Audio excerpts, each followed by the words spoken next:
morning, good morning, good morning. I am headed into the office today. I actually had a 3-day weekend, not by choice. Wow, gas is down to $1.87. Okay. I filled up my tank like a week ago, so unfortunately I can't take advantage of these low gas prices. But I had a 3-day weekend. I actually took Friday off. I needed to take Friday off because my blood pressure skyrocketed. Actually, after a confrontation with one of my staff members that erupted, one from a miscommunication, but also the stress that everyone is enduring, dealing with the current state of events with Covid-19. There are a lot of things going on, and sometimes people just don't deal with stress very well. They don't have coping mechanisms because they were either not taught or practiced. For myself, the coping mechanism techniques and stuff that I use have come with life experiences. I have a few friends who also have learned over time how to manage and deal with their stress. And that can include anything from listening to classical music, listening to the sounds of the ocean is what I like to do. I like to listen to the sounds of the ocean as well as thunderstorms. So a lot of times I'll put in my earpieces and turn on YouTube. And there are particular YouTube videos that I watch, or rather I listen to, that relax me and calm me. I also use them to help me get to sleep. I use them in order to study when I have to drown out any noise that my daughter or my husband are making, and they help me to relax. I use breathing techniques to help me deal with stress. Other people have their own way of dealing with stress. So my staff member's way of coping with her stress was taking it out on me and yelling at me, and trying to make her see that she wasn't being quite rational in what she was saying. It wasn't gonna work, so I listened. I redirected. At one point, I had to advise her that she needed to lower her voice because I was not going to tolerate disrespect. I understand people are stressed and they need to vent, but you still are required to maintain a level of decency and a level of respect, even when you're venting, regardless of what the circumstances are, especially in a workplace that you plan to continue to maintain your job. So I allowed her to vent, and then I asked her, was there anything else that I could help her with? And she said no. And I went to my desk, she went to her desk, and she came back because she had something else she wanted to say. And interestingly enough, one of our colleagues because although we were in a closed conference room, one of our colleagues could hear absolutely everything she was saying because she was yelling so loud. And the colleague complimented me on how I handled myself in the room. And she actually said, I want to be like you when I grow up.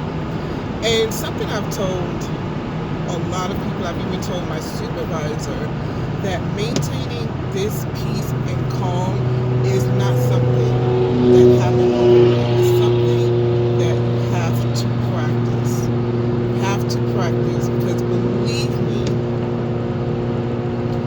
every ounce of Tiffany that grew up in Brooklyn in the projects on public assistance wanted to come out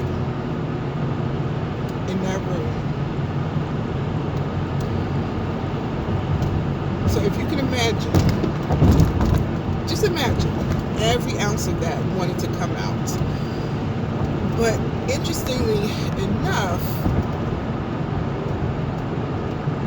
when you do that, people automatically make themselves the victim. Automatically. No matter, they can spit on you, they can say whatever.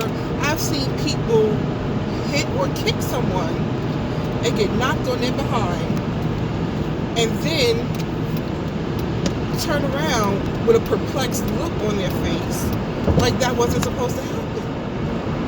And I've even seen people say, you hit me, after being the aggressor. So I already realized that being the aggressor was not going to, well, actually reciprocating the aggression was not going to do either one of us well. So I just listened. And then I would attempt to answer questions, but the staff member would not allow me to speak because she continued to talk and talk and talk. So although what she was saying was incorrect, she was not going to hear me because this was her time to purge. So I allowed her to purge. I allowed her to say what she needed to say to get it off her chest, which means I had to stifle a lot of what I wanted to say and how I wanted to act. And after we finished our conversation, I went to my supervisor. I already left for the day. I went to my desk. I sent the email to my supervisor, letting him know what the situation was and what had transpired. And I let him know later that evening that my blood pressure was very high and I did not know if I was going to make it into work. So I didn't go to work. My blood pressure was going up and down, up and down, up and down, and still remained high. For the better part of Friday, Saturday, and it wasn't until about Sunday evening that my pressure came down considerably. And I just relaxed.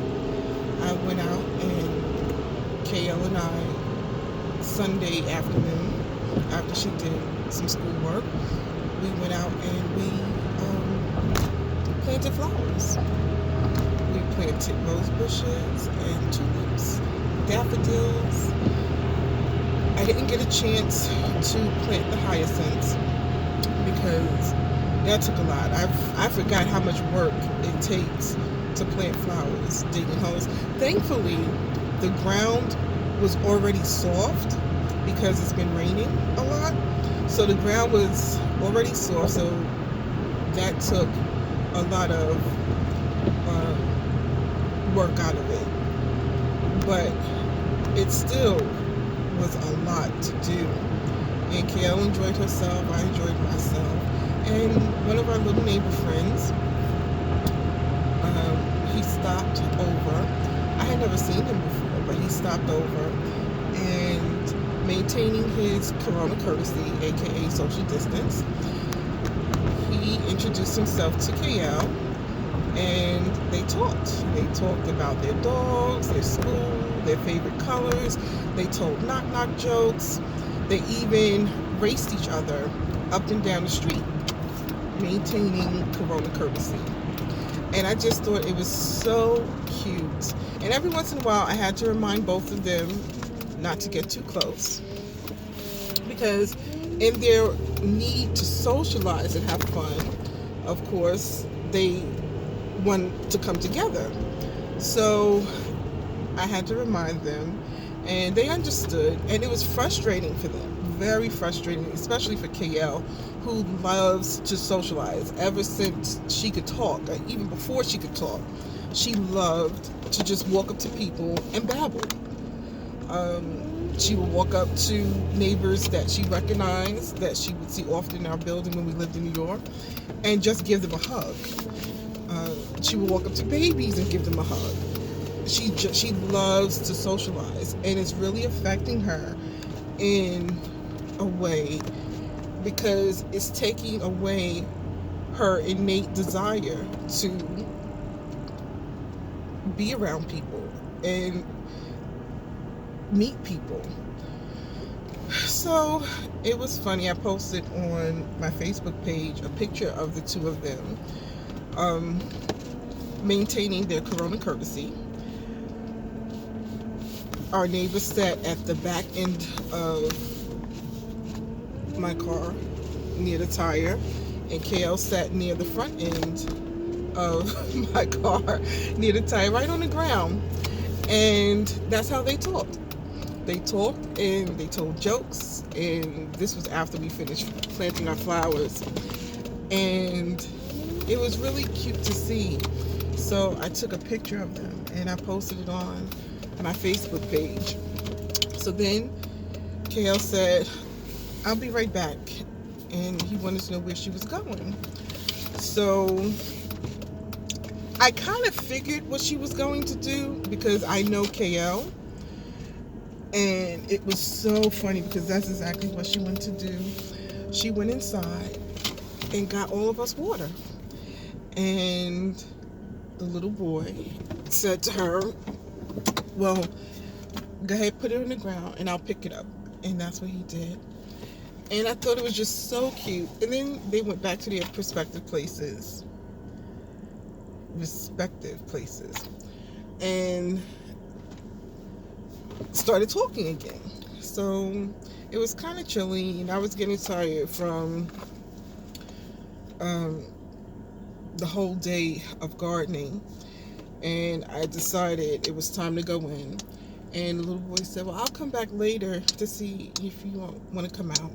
And Kale said, "Okay." So we went inside, we had lunch, watched a movie or so, and then a little later, a knock came at the door, and my husband went to answer the door. And it was a little boy asking if KL could come out.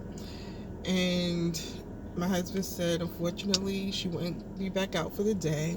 And, he explained to him as far as maintaining the social distance because of the coronavirus. And the little boy understood. He was very respectful, very mannerful. And Kale liked that also. She said, "Mommy, he's very nice." I said, "Yeah, he is very nice." And Kale was disappointed, and she said, "Really, Daddy? How could you do that to me?" She was embarrassed, but it's just a matter of teaching the children that although they understand a little bit, they don't completely understand, that we still have to protect them. Excuse me. And we still have a responsibility, because even when my husband was saying to her that you don't know who's sick because you can't tell, Kale said, "Well, he said he's not sick. I know he's not sick." And my husband said, "How do you know?" And she said, "Because he told me." And it's so cute because he asked KL, were we sick or anyone in the family was sick? And she said no. So just the innocence of it all, of them just thinking that as long as someone says that they're not sick, they're not sick. And my husband had to explain that just because they said they're not sick, they may not know yet. And you don't know who they came in contact with who could have been sick. So it was difficult to see her disappointed because she loves to socialize. But later that day, I had her contact one of her bowling buddies who is he's hearing impaired, and he has the implants. I don't know the proper name for them, but he has the implants that helps him hear. So he is able to talk, although he doesn't talk as well as he could have, if he didn't have the implants. But he and KL became really good friends, and they're so funny together. And she called him her best friend, and his mother and I have allowed them to come on to video chat through Facebook. We tried to do Google Hangouts, but for some reason it's not working properly. So we allowed them to chat on Facebook, and they ask each other how their day is going. Do they miss school? They show each other their toys. KL shows her dog, and it's helping them maintain that social connection. He's teaching her sign language, which is so cute. He taught her how to spell her name, which she forgets all the time, so she has to ask him again, how do you spell? She knows how to do K and A and Y, and she knows how to do L, but sometimes she forgets E, and sometimes she forgets K too. But he's helping her, and she's helping him. And I think that's what parents have to realize during this time as well, is this is so abnormal. It's abnormal for us. So you can imagine it's abnormal for our children, and trying to find ways to make it as normal as possible is challenging. So I did put up on my social media page that if anyone has children from the ages of 4 to 8 and they would like to set up 15-minute chats with KL with their children, let me know. Children need to socialize outside of their immediate house. It's very important. And right now, this is now going on the 3rd week, they have not been able to do that normally, as they normally do. And it's challenging. So I wanted to leave you with those tidbits of, one, finding ways to positively deal with your stress. Everyone is under stress, even though they might not look like it. Because most of the time, and it's funny because my supervisor said, Tiffany's so calm. That doesn't mean that I'm not stressed. That doesn't mean that I'm not cursing someone out in my head. That doesn't mean that I'm not holding back a lot of what somebody else may be exhibiting. You have to find positive ways to deal with your stress. If that means reading a book, if that means a certain color brings you calm, like the color purple brings me calm, a certain picture. I have pictures of my husband and KL on my desk. These are things that you have to think of. What helps you get through your day? What helps you be calm? In addition, if you have children, find ways to help them cope with their stress. Help them cope with basically being ripped out of their normalcy because that's basically what happened. They're not in school, they're not around their friends. KL said she misses talking to her friends at lunchtime. Find people outside of the family that the children can socialize with and maintain the connection to the world so that they can have as normal life as possible while we're going through this. Um, Children can become depressed.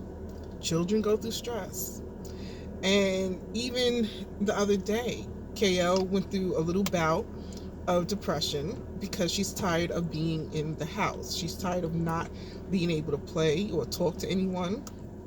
Um, so we did like a spa treatment where I put her bubble bath and her bubbles in the bath. Um, I put all her toys in the bath, and she enjoyed it. It really, you can see the relaxation come on her, and just oiled her body down and gave her massage and rubbed her head, and she appreciated that. And I asked her, do you feel better? She said, much better. So children need that, just like adults need it, children need it too. So I just wanted to leave you with that. I'm outside my job, and I need to get there and face the music because that employee will face some disciplinary action for her behavior. But we're going to take one day at a time. And like I keep saying to my supervisor, we're going to get through this. Talk to you later.